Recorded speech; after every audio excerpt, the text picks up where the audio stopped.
bọ́dún bá ti dé ìpèrègùn àmọ́wọ́ tuntun wálé ayé o. Ẹ̀rí oyin mọ́dún tiẹ̀ nínú afárá, ejò lọ́mọ tiẹ̀ lápá, bẹ́ẹ̀ lèkó lọ́mọ tiẹ̀ lárèrè. Sulaimon ní mọ́dún rẹ̀ lọ́dún o. Adisa òkú ọdún o. Okúyèdún ẹ̀mí rẹ̀ yóò ṣe púpọ̀ ọdún láyé, nínú owó, nínú ọmọ, àlàáfíà òun àìkú baálẹ̀ ọ̀rọ̀. Ọmọ Ọlọ́fà mọ́jọ́ mo ní ọmọ dágọ́jọ́gọ́jọ́dún rẹ̀ lóde o.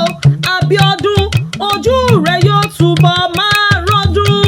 Ó wá ní fàìsàn lògbà láṣẹ Lédùmarè ọba. Bàbá mo ráyọ̀ ọmọ Kẹ́hìndé o. Ayọ̀ rẹ̀ ò ní dìbànújẹ́ láṣẹ Lédùmarè. Bàbá díẹ̀ kọ́ lọ́lá mi. Ó ní fọlápìtàn láṣẹ àdáni wáyé. Bàbá Ọlọ́run fẹ́mi. Ó wá ní dẹni ẹ̀tẹ́ níbi tó ti ń gbà yìí láṣẹ Lédùmarè ọba. Bàbá ọwọ́ Olúwa praise o. Ọwọ́ Olúwa kò ní fi hàn sílẹ̀ nígbà kankan. Ọkọ mo ní sọ́lá o. Ọlá rẹ̀ yóò máa lé ní kò ní dín. Assistant manager ní custodian máa dágọ́jọ́gọ́jọ́dún rẹ̀ lóde. Àbúrò Lukman Oyeleke mo lò ní fàìsàn ló gbà láyé. Ẹ̀gbọ́n Rukayat Ayade kọ̀ọ̀gbẹ́ o. Àjíǹde ara yóò túbọ̀ máa jẹ́ fún ọ. Ẹ̀gbọ́n Akíìmù o. Ọdún ayọ̀ ló mọ̀ ṣe o. Ní báwọn ṣọdún ìbànújẹ́. Ẹ̀gbọ́n Nurudeen ọ̀rọ̀ gbogbo tí ń pa ọ́ lẹ́rìn ò ní pa ọ́ lẹ́kún o.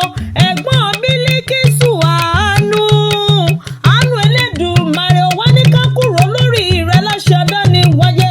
Ọmọ Mr. and Mrs. Haruna àti Memunatu Oyeleke tọ́jọ́ lóògbé lọ́jọ́ sí o. Kọ́lọ́run ó bẹ̀ wá délẹ̀ fáwọn òbí yín ó jàre. Àná wọn níjẹ̀bú Ìgbò nídìílé ajé túmọ̀ bí ńlẹ̀ ń wò yẹn. Àná ọlá o, ọlá rẹ̀ ò ní jájọ rẹ̀ yìí. Àná dúró tọ́lá, ìwọ ti dúró tọ́lá. Ó wá ní fọlápìtàn láṣẹ àdáni wáyé. Àná Fọláyẹmí ajé túmọ̀ bí o. Mo lẹ́ni ọ̀la ni ọ́. Ó wá ní dẹni òṣì láṣẹ Lédùmarè ọba. Ọmọ Ọlọ́fà mọ́jọ́ o. Ọmọ Oyeleke nílùú Ọ̀fà ilé ti yá. Ó yá tẹ́tí bẹ̀lẹ̀ jẹ́ kó máa gbọ́ mi. Ìyẹ̀rú ọ̀kí ọmọ Ọlọ́fà mọ́jọ́ o. Mẹ́dúwọ̀ lọ́mọ abíṣú jókòó. Ìjàkadì kátàkìtì lóró tán fà. Ọmọ ìjàkan tí wọ́n jà lọ́fà lọ́jọ́ sí o. Ọlálọ́mí ojú ta ló ṣe. Ó ṣojú ẹ̀bẹ̀ lálà. Ó ṣojú poro nínú oko. Ìbá ṣojú ọlọ́kọ ìbá làwọn. Ìwọ lọmọ pínre láre. Ikọ̀ gbọ́dọ̀ jù kan nílé Ọlálọ́mí. Bí kan bá jù kan nílé Ọlọ́fà mọ́jọ́. Ogun ni mò ń dá sílẹ̀ nílé bàbá tó bí ọlọ́mọ. Kúkúndùkú abẹ́wé gẹ̀rùgẹ̀rù ní tànà mọ́. Adisa mẹ́bí wọn lọ́mọ òkúta mẹ́ta rà. Mo kọsẹ̀ lára kọ́kọ́. Èkejì ń ṣe mí pẹ̀lẹ́. Ẹ̀kẹta ní mọ́ rọra. Àkọ́kọ́ nígbà tí wọ́n mọ̀nà kí ni mo wá délùú ẹ̀tẹ́. Èkejì nígbà tí wọ́n mọ̀nà kí ni mo wá délùú ọ̀tẹ̀. Ẹ̀kẹta nígbà tí wọ́n mọ̀nà kí ni mo wá délùú ọwọ́wọ́. Ànàmọ́ ló ń jẹ wọn nílé Ọlálọ́mí o.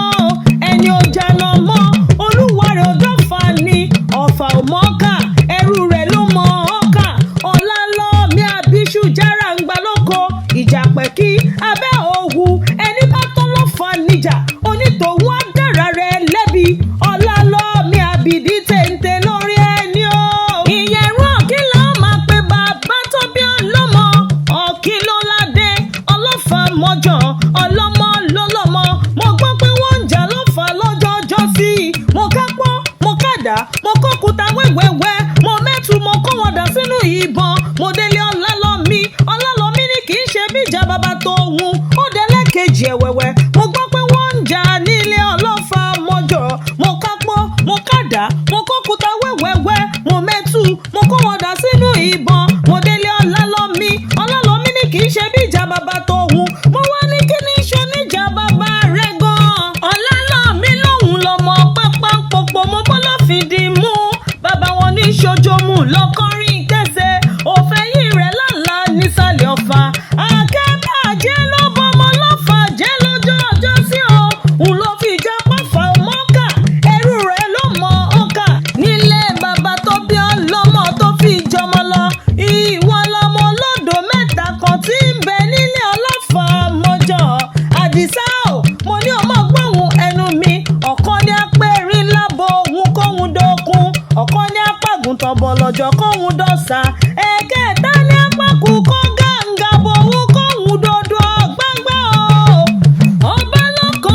iyebíye wọn yìí sí o.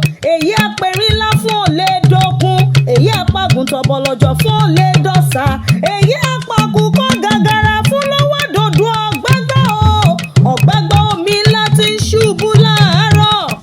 Mẹ́bọ̀hún náà ló dàgún lóko nílùú Ọ̀fà. Odò omi tí gbogbo ọlọ́lọ́mí ń bù mu, òun lọ pákápìkì. Mo kú lẹ́wọ̀n rẹ lẹ́jọ́ mọ́. Kúnúgún ni mo rí tí mo dáṣà kẹrí. Àkàlà ni mo rí tí mo dáṣà kẹ́ńbẹ̀kú. Ọlọ́fà ni mo rí tí mo dáṣà la mí lọ́bẹ̀. Ọlálọ́mí ni mo rí tí mo dáṣà la mí lápá. Ó sì rọra la mí o, bó sì fẹ́ la mí. Dákun má jò dilẹ̀ lápá mi. Mo kú lẹ́wọ̀n rẹ lẹ́jọ́ mọ́. Ọ̀kín ló lọ́fà, ọ̀kín ló lọ́fà, ọlọ́mọ ló lọ́mọ. Gbẹ̀ngbẹ̀lẹ̀kún lára yòókù ń ṣán. Àlùkòso ọlọ́fà ẹgbẹ̀je, àlùkẹ̀mbẹ̀ ọlọ́fà ẹgbẹ̀fà, àwọn àlùkìrìjì kí ó ọlọ́fà ẹgbẹ̀ẹ́dógún o. Adisa ọmọ Oyeleke, ọmọ ọlọ́fà mọ́jọ, mo ní ọmọ ọ̀dàgọ́jọgọ́jọ ọdún rẹ̀ lóde o. Ọkọ ọmọ ní sọ́lá oṣọdún o nínú o. Kò ní jáṣe mọ́ fún ọlọ́ṣẹ́ Elédùmarè ọba. Ó tún ṣe mí sí i nínú owó, nínú ọmọ, àlàáfíà òun àìkú baálẹ̀ ọ̀rọ̀. Abiodun o, ọdún ayọ̀ ló mọ̀ ṣe o. Ní báwọn ṣọdún bànújẹ́ láṣẹ dání wáyé. Kò gbọ́ bí olúgbọ́gbọ́ tìrì gbọ́ o. Kò gbọ́ bí olúgbọ́gbọ́ tìrì gbọ́. Kò gbọ́ bí àwọn àgbàkan tó fọmọ owó